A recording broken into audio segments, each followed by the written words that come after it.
One piece chapter 1091 के spoilers finally आ चुके हैं और भाई ये स्पॉयलर्स काफी मजेदार हैं क्योंकि भाई यहाँ पे हमें बताया गया है कि ये जो चैप्टर है यहाँ से भाई एगेट का जो क्लाइमैक्स है वो शुरू होने वाला है। यानी कि भाई एगेट हमें काफी जल्द खत्म होते हुए देख सकता है। काफी लोग तो ये भी कह रहे हैं कि जो एगेट है वो 9 से 10 चैप्टर के अंदर खत्म हो जाएगा, पर मुझे अभी लगता है कि इसमें थोड़ा टाइम है और हमें एगेट के अंदर काफी चीजें देखने को मिलने वाली है। जहाँ पे सबसे पहले इस चैप्टर में हमें कलर स्प्रेड देखते हैं जहाँ पे भाई स्ट्रॉ हेड्स बढ़िया से बैठ के पिज्जा खा रहे होते हैं। आई नो इस कलर स्प्रेड में कुछ ना कुछ हिंट छुपा हो सकता है जैसा कि हमें काफी टाइम देखने को मिलता है, पर भाई वो हम चैप्टर में ही देखेंगे। चैप्टर का टाइटल है सेंटोमारू, जो कि भाई काफी इंटरेस्टिंग है क्योंकि भाई अभी सेंटोमारू किज़ुरु से फाइट कर रहा था, तो मे भी हमें इस चैप्टर में सेंटोमारू और किज़ुरु से रिलेटेड कोई ना कोई फ्लैशबैक देखने को मिल जाए कि आखिर सेंटोमारू और किज़ुरु का क्या रिलेशन है और आखिर किज़ुरु सेंटोमारू को क्यों इतना मानता है। क्योंकि भाई यहाँ पे हमने देखा था कि किज़ुरु खुद सेंटोमारू की चिंता कर रहा था जैसे कि वो उसका अपना हो,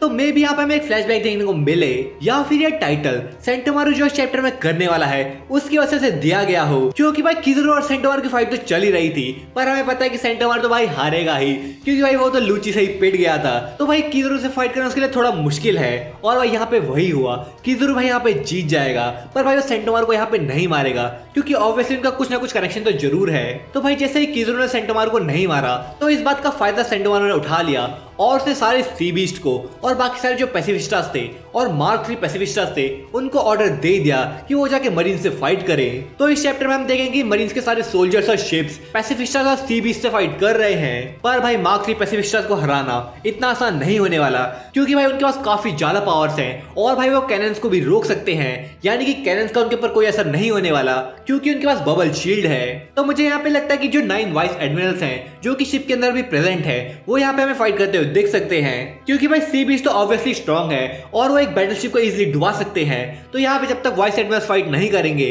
तब तक तो भाई मरीन्स के लिए फाइट काफी मुश्किल होने वाली है क्योंकि भाई कम से कम वो 30,000 सोल्जर्स यहाँ पे लाए हैं। और भाई हमने फिशमैन आइलैंड में ही देखा था कि भाई लूफी तो आराम से 50,000 सोल्जर्स को डिफीट कर सकता है अपनी कॉन्कर साकी को यूज करके, तो 30,000 सोल्जर्स इतना ज्यादा डिफिकल्ट नहीं होगा उसके लिए। हाँ मुझे पता है ये मरीन सोल्जर्स हैं, पर फिर भी लूफी भी काफी हाई लेवल पे है। जिसके बाद हम चैप्टर में देखेंगे कि किज़ुरु सेंटोमारू को हरा के लूफी के पास पहुंच गया है और यहाँ पे हम लूफी वर्सेस किज़ुरु की फाइट भी देखेंगे। हाँ भाई ये फाइट कुछ ज्यादा इंटेंस तो नहीं होने वाली क्योंकि यहाँ पे बस इन दोनों के बीच में एक कन्फ्रंटेशन होगा जहाँ पे लूफी अपने बेस फॉर्म में है और भाई वो किज़ुरु को देखते ही उसके ऊपर किक करना चालू कर देगा, पर भाई किज़ुरु यहाँ पे उसको ब्लॉक कर लेता है। और इसी के साथ साथ यहाँ पे हम ये भी देखेंगे कि लूची ने भाई वेगापंक पे अटैक कर दिया है, पर भाई यहाँ पे जोरो वेगापंक को बचाने के लिए आ जाता है और वो लूची को ब्लॉक कर देता है। यानी कि यहाँ पे हम लूची और जोरो की फाइट भी देखेंगे। काफी लोग सोच रहे थे कि जोरो की किज़ुरु के साथ फाइट होगी, पर यहाँ पे भाई ऐसा नहीं होने वाला। यहाँ पे जोरो वैसे लूची होने वाला है और यहाँ पे अभी जोरो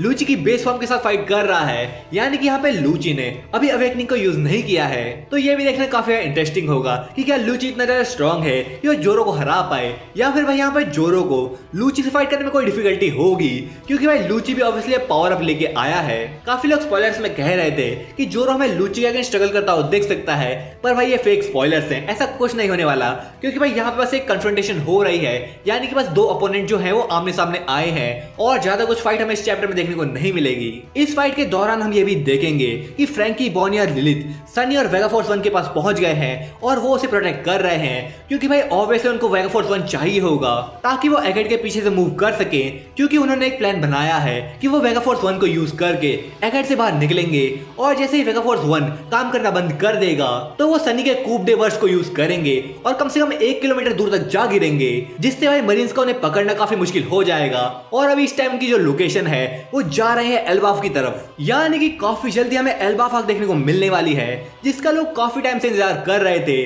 और भाई सबसे ज्यादा इसका इंतजार लूफी और उसॉप कर रहे थे क्योंकि भाई उसॉप का ड्रीम है कि वो एक ब्रेव वॉरियर ऑफ सी बनना चाहता है और भाई जायंट्स की तरह बनना चाहता है क्योंकि वो लोग कहलाते हैं ब्रेव वॉरियर्स ऑफ द सी। तो भाई क्या हमें एल्बाफ आग के अंदर उसॉप का पावर अप देखने को मिलेगा जहां पे वो काफी टाइप की हकी के बारे में सीखेगा। ऑब्वियसली ऑब्जर्वेशन हाकी उसके लिए मेन है तो उसको वो अपग्रेड करेगा। लूफी और जोरो की फाइट की बात तो होती रहेगी, पर भाई आखिर सांजी किससे फाइट करने वाला है क्योंकि भाई वो काकू से तो फाइट नहीं करने वाला क्योंकि पिछले चैप्टर में हमने देखा था कि काकू काफी इंजर्ड है और वो भाई बेड में पड़ा हुआ है। तो मे भी सांजी मरीन्स के वाइस एडमिरल से फाइट करेगा और मे भी यहाँ पे 1v2 या 1v1 की फाइट देखने को मिल सकती है क्योंकि भाई अगर वाइस एडमिरल स्ट्रॉन्ग नहीं हुए तो ऑब्वियसली सांजी उनको पेल सकता है। पर भाई यहाँ पे आखिर सैटर्न क्या करने वाला है, उसका इस बैटल में क्या रोल है? मुझे पर्सनली लगता है कि सैटर्न बस बैठ के देखने वाला है और मजे से इस फाइट को एंजॉय करेगा जब तक उसको कुछ काम ना हो, जैसे कि जब तक सेराफिस उनके ऊपर अटैक ना करे, क्योंकि भाई गोरोसे के पास अथॉरिटी है कि वो सेराफिस को ऑर्डर दे सके।